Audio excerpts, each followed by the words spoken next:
Di dalam ini, hikmah ini, pengarang ada menyebutkan istilah-istilah tasawuf, antara lain qabat. Nah, qabat itu kalau bahasa lugat Arabnya genggam, menggenggam ini mengqabat. Ada istilah tasawuf di sini basat. Basat itu artinya membuka. Tangan yang terbuka ini disebut basat. Tangan yang digenggam itu disebut qabat. Dan beliau di situ mengumpamakan qabat itu dengan malam. Malam itu artinya gelap gulita. Sedangkan basat itu diumpamakan beliau dengan siang yang terang benderang. Al-qabdu huznun wadikun ya'taril qalba. Pengertian qabat di sini istilah orang tasawuf, artinya qabat itu adalah kesedihan, kesempitan yang mendatangi hati. Nah, kan genggam tadi kan menggenggam nih. Ya, qabat itu artinya genggam. Nah, diumpamakan dengan malam gelap gulita. Sedangkan arti pada istilah yang dimaksud di sini adalah qabat itu duka cita, kesedihan, kesempitan yang ada di hati kita. Bila di hati kita ini sempit, hati kita ini rasa teganggam, hati kita ini rasa sedih. Nah, berarti itu hati kita dalam keadaan yang oleh orang tasawuf disebut qabat.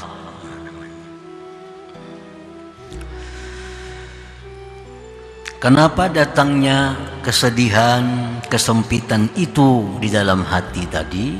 Imma ada kalanya datang bisa babi fawati margub, dengan sebab keluputan yang digemari,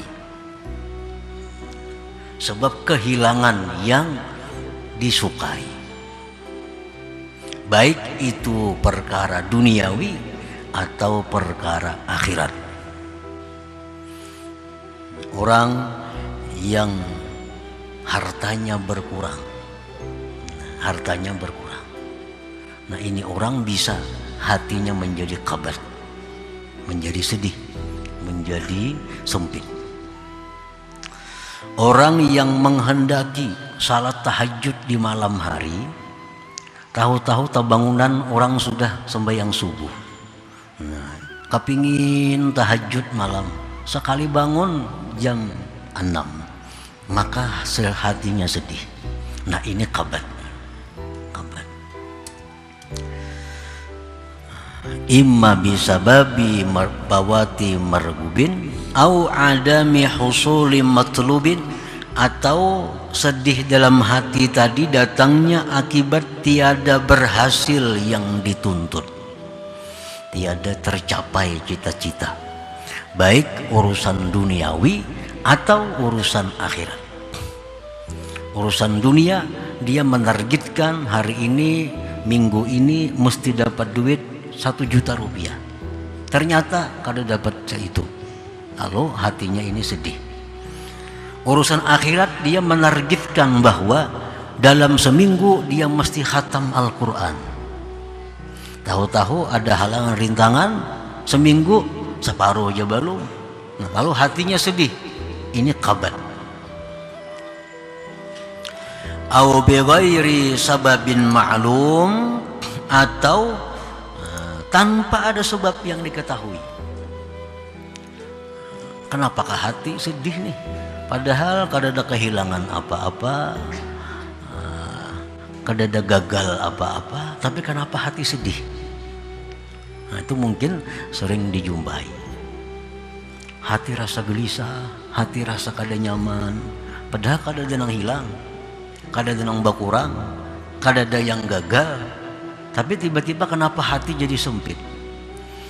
Nah, itu adalah bighairi sabab, tanpa ada sebab maklum yang kita ketahui. Oleh para ulama sufi itu sebab yang tidak diketahui tadi itu adalah merupakan bekas daripada tajalli kebesaran Allah. Nah, ini Allah menampakkan sifat keperkasaannya. Lalu masuk ke dalam hati kita, nah, otomatis hati kita jadi takutan, hati kita jadi sedih. Padahal secara zahir kan ada sebab yang membuat hati sedih. Nah, itu tanpa ada sebab yang diketahui. Nah, para muhibbin rahimakumullah. Jadi kabat tadi adalah artinya duka cita, hati sempit, hati sedih karena keluputan yang diinginkan, atau tiada berhasil yang dicari, atau tidak diketahui sebabnya.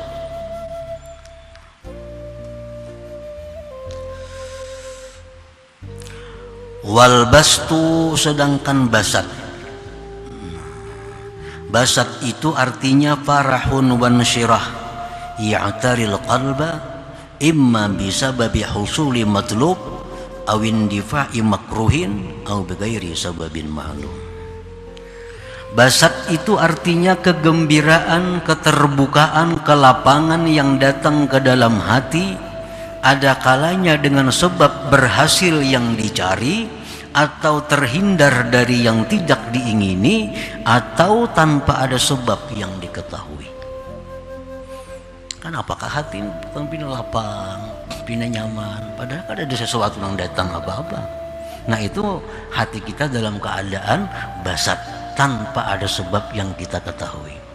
Kalau kita berhasil mencapai sesuatu, lalu hati kita senang, itu ada sebab. Kita mestinya karena musibah, lalu selamat, hati kita senang, itu ada sebab. Tapi ada orang hati senang tanpa ada sebab yang diketahuinya. Nah, jadi basat ini pun ada 3 juga. Ada sebabnya berhasil yang dicari, terhindar dari yang dibenci, atau tidak ada sebab yang diketahui. Nah, para muhibbin rahimakumullah, idza kunta ayyuhal murid fi halil qabdi, apabila engkau wahai seorang murid berada dalam keadaan qabd tadi. Nah, kita berada dalam keadaan sempit hati, kita berada dalam keadaan sedih hati, baik karena apa, pokoknya hati sedih. Fa'alaika bituma'ninati wal waqar, maka hendaknya engkau wahai murid tenang dan tentram. Nah, jangan gelisah, jangan gelisah. Bila hati ini sedih, hati ini sempit, jangan gelisah. Jangan gelisah. Tenang, tenang. Diam artinya diam. Warruju' ilallah subhanahu wa ta'ala, dan kembali kepada Allah. Kembali kepada Allah. Waktu hati kita sempit tadi, waktu hati kita susah tadi, karena masalah apa misalnya hati kita susah, sedih, kembali kepada Allah. Memperbanyak zikir, memperbanyak tasbih Nabi Yunus, la ilaha illa anta subhanaka inni kuntu minaz zalimin. Seperti doa Nabi Yunus. Nabi Yunus itu di dalam perut ikan, di dalam laut, dalam perut iwak ini, di dalam laut pula. Bagaimana kabatnya hati beliau saat, bagaimana sedih, sempitnya hati beliau. Tapi beliau tenang di dalam perut itu, tenang dan kembali kepada Allah dengan memperbanyak la ilaha illa anta subhanaka inni kuntu minaz zalimin. La ilaha illa anta subhanaka inni kuntu minaz zalimin.